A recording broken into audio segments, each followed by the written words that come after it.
Good morning, Paul Georgie from Allendale. It's September 19th. It's Wednesday morning, and we got bargain hunters, short covering, whatever you want to call it here this morning in the grain markets. We are higher. We've got corn 5 higher, beans about 20 higher, and sold off a little bit from the overnight highs, but still a pretty strong market, and mainly because of the sharp break that we've had the first 2 days of this week.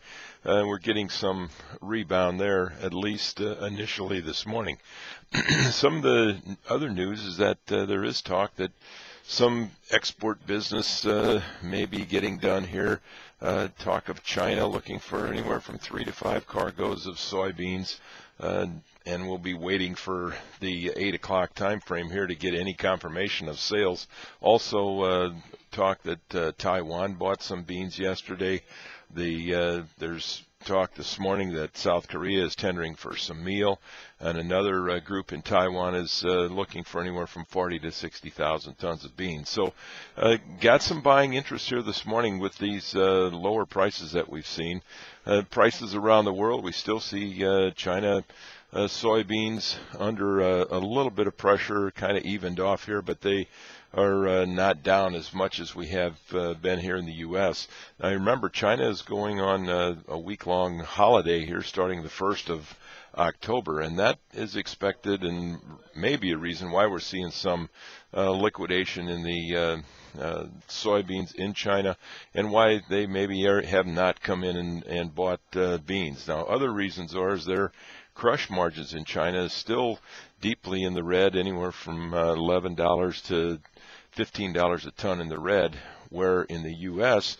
crush margins are very strong and very positive, and we've seen some positive basis here in the U.S., but we see that declining as well just in the last 2 days. Soybean basis in the eastern Corn Belt has dropped off significantly, and mainly because of harvest getting started here in the U.S. Soybean harvest should continue very rapidly here over the next 10 to 15 days, as weather might be interrupting some harvest with isolated showers, but nothing major as far as a slowdown there. We've also have got some frost in the northern part of the Midwest here, maybe damaging some of the later beans in Minnesota and Wisconsin, but from talking to producers, they're looking forward to a frost as they want these beans to dry off quickly, and many of them are ready to be harvested. So a conflict there this morning, but maybe a reason for some of the strength as well that we're seeing in these grains here today. The weather in Brazil looks like they're getting rain in central Brazil and even as low as northern Argentina, with more rain in the forecast for northern parts of Brazil here over the next few days. So that could be a balancing factor to these markets. We're also getting some positive news out of the macro markets here this morning. Japan accomplished some financial easing there that kind of surprised the trade and giving some strength to the macro markets around the world, and believing that they needed to do this in order to compete with China in the battle that they've got going right now with their trading partner. In the livestock trade, cutout values were higher yesterday. Choice up 122, Select up 154.